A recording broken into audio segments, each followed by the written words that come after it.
Good evening. This is actually our take 2, I believe, at Facebook Live this evening. And the first one, we had a technical failure.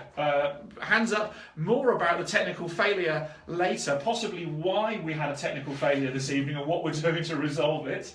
My name is Rob Yates and this is Mark Hopkins. We are your founders of TetraKey, and we are here to enable your business to go from good to great, enable your career to go from good to excellent, or possibly even amazing. So sorry for the technical hitch. We're now going to go for time number 2 this evening, although this is number 16 of 260 Facebook Live sessions that we're going to be giving you this year in 2017. And that equates to what I think is going to work out to be just over 3,000 minutes of free business growth content, business coaching and business leadership things for you. So this evening, take two. Take two. So we're going to be talking about finding and hiring A players.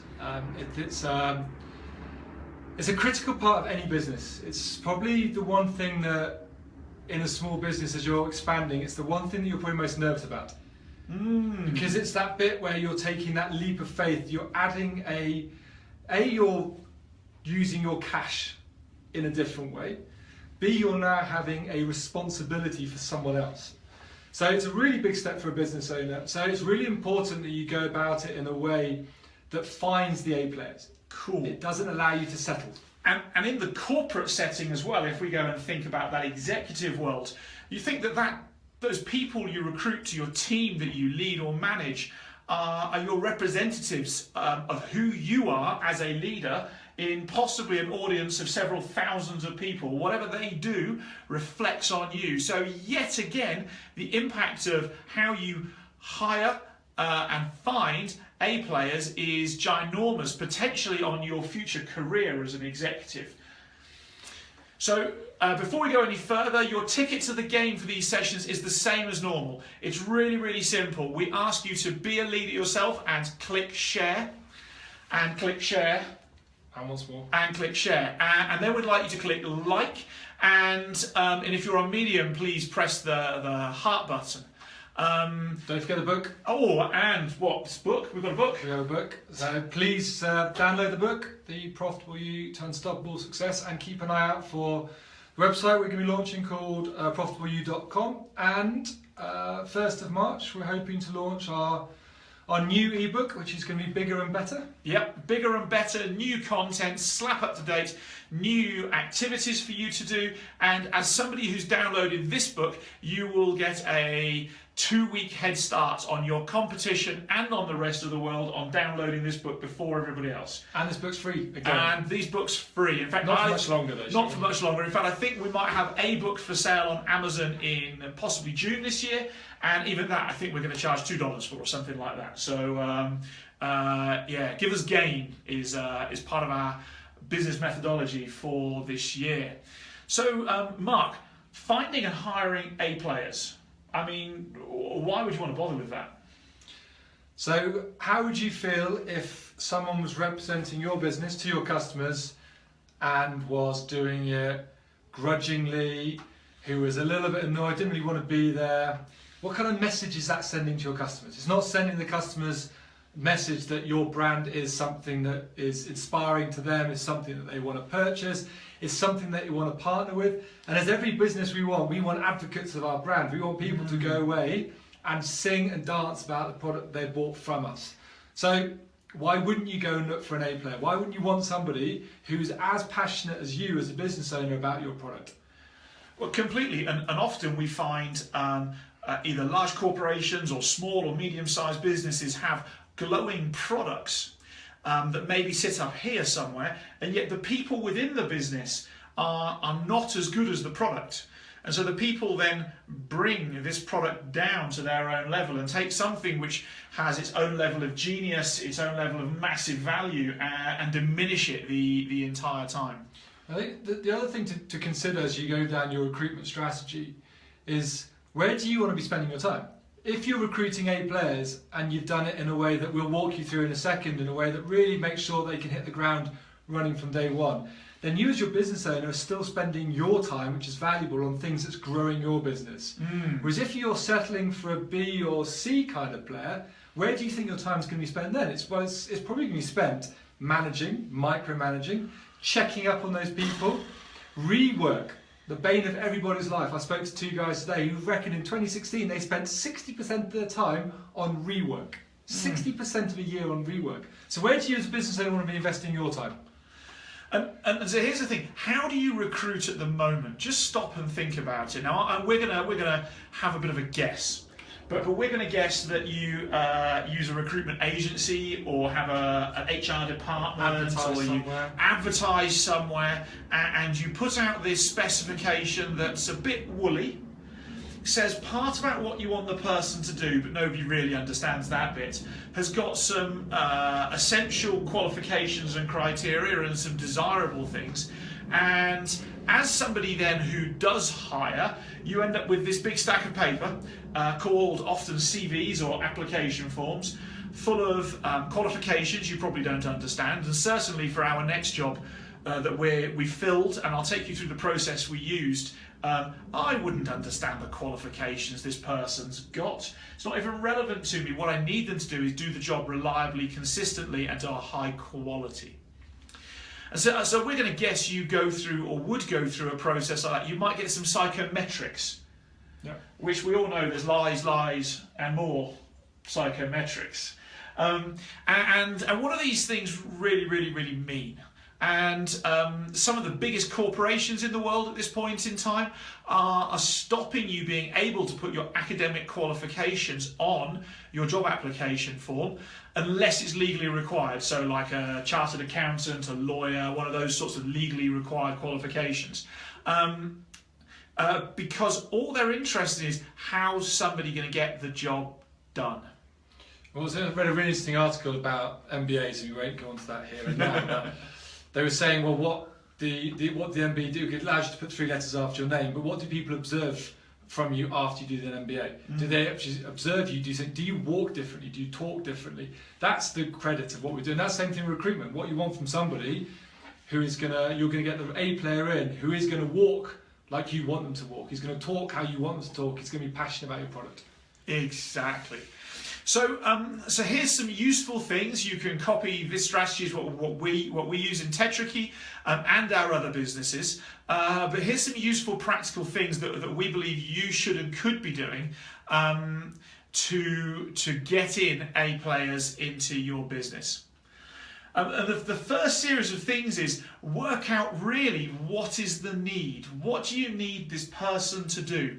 And often that means you need to go and look in a small business at yourselves, and in larger businesses at your team, and look at about what are the strengths, what are the weaknesses, and what are you going to need this person to do on a daily, weekly, monthly, quarterly, yearly basis. Are you going to need somebody who's happy to sit and just grind with figures the entire time? Just put figures into databases, press go, so on and so forth. Or do they need a level of creativity, energy, imagination, desire? What is it that you need? And I think about that in twofold. You've got the need in terms of the tasks, but again, we know as human beings, if you get given a list of tasks, it's a tick box exercise.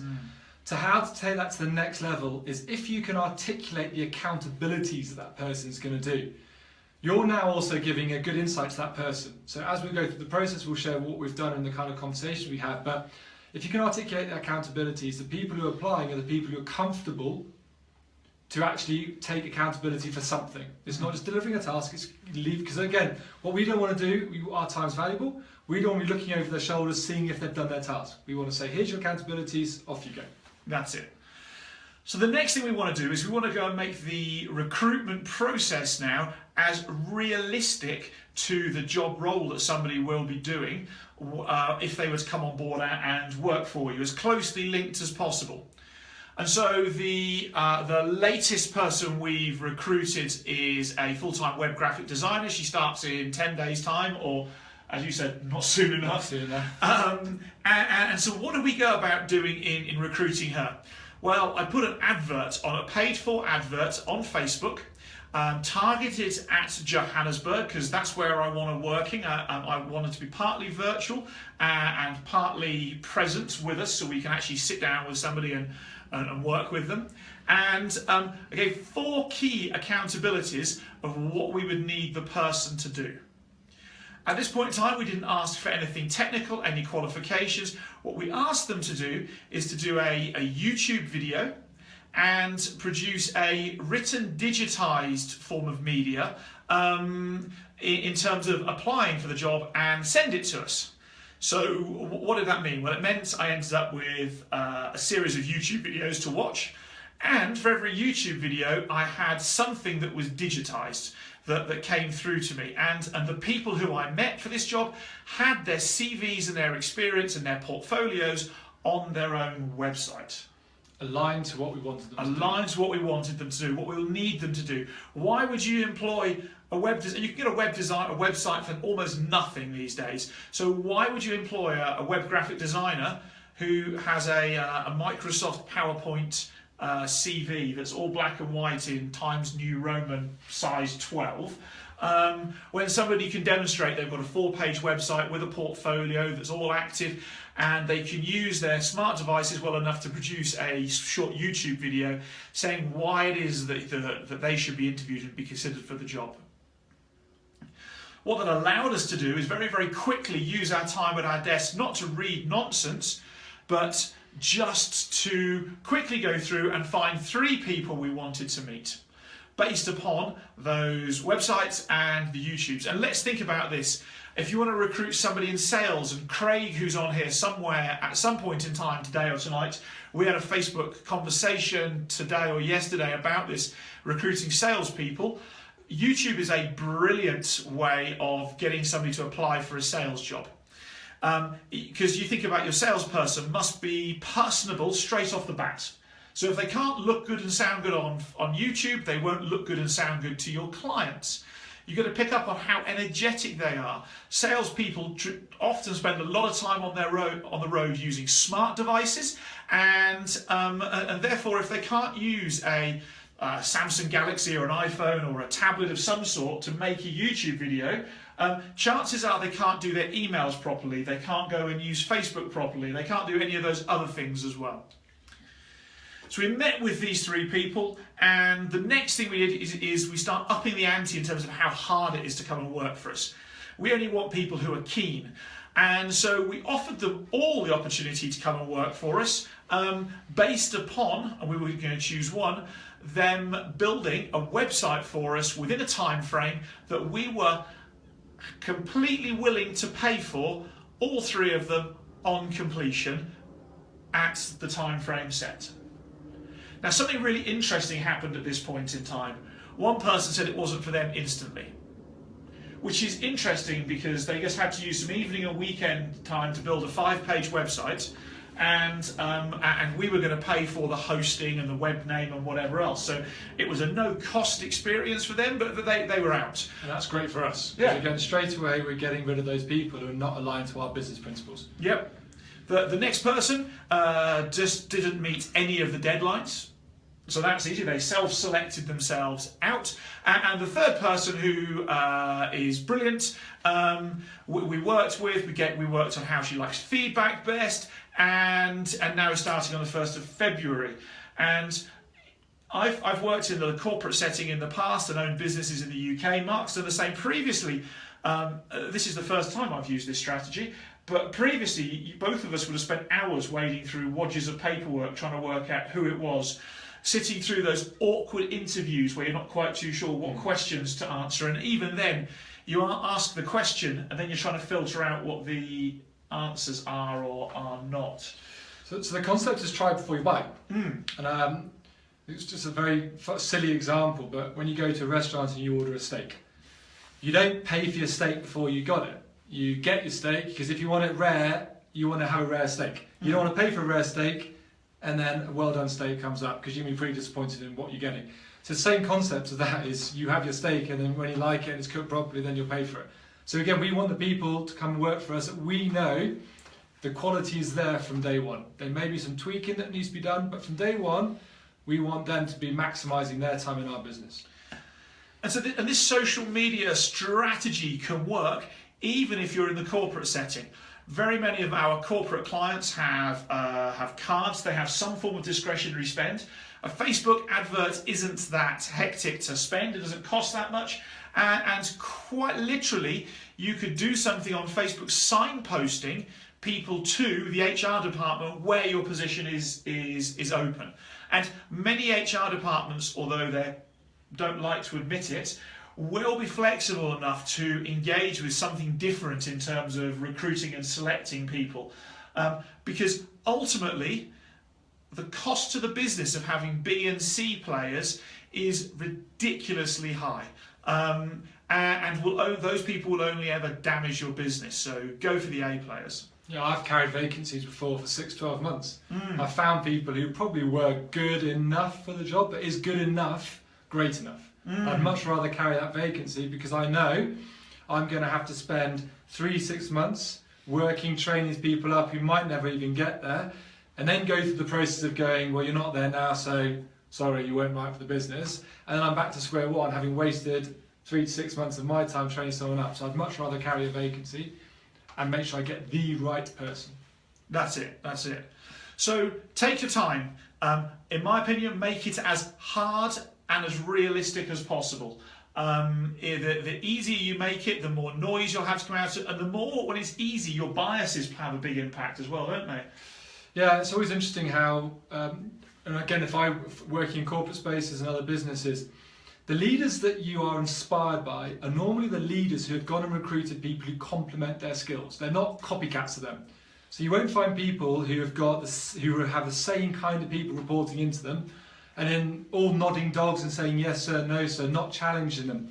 The real good leaders, the really inspiring leaders, the real business owners who are taking the business to new heights are those who are going out and finding the best players who can complement their skills, who can identify where that leader's blind spot is, who has the strength of character to go to that leader and go, look, this is where I can help you, this is where I can support you, has the ability to go to and say, I know this is not something you really want to focus on, I want to take that on board for you. So again, it's when you interview people, do you interview them to make you feel good? Do you go and find the people who are most like you, who you can go and have a beer with afterwards and be really good mates? And that's really good in a social setting, but your business isn't a charity, it's your business. So you've got to find the people who are going to take your business to the next level. Don't find people who are just replicas of your personality. They've got to complement you. They don't have to copy you. Chances are in a lot of places, especially if you want somebody creative, a lot of people aren't signing on with recruitment agencies these days. They're on the media platforms. LinkedIn offers another great, in the corporate setting, offers another great recruitment tool. You can do LinkedIn adverts, and these things don't cost you much to go and get the very best. So that's it from us this evening. Take your time, consider it deeply, have a clear creative strategy with regards to getting A players into your business, and we promise you, if you find A players in your business, you know who they are because you never regret it. Tomorrow evening, we haven't worked out what we're talking about yet. Not yet. So here's your opportunity. Write something in the comments box on this Facebook Live, send us a message on our TetraKey Facebook page, or email us info@tetrakey.com with an idea of a topic you'd like us to expand on, give you more insight in so that you can go and maybe make sense of it the day after. If we don't hear from you, we're just going to go with something that makes us chuckle, I suppose, really. Tomorrow's another day. Tomorrow's another day. So that's it from us. Please go and download the ebook. It's our gift to you, and be awesome over the next 24 hours. And we look forward to carrying on serving you for the rest of 2017. Good night. Good night.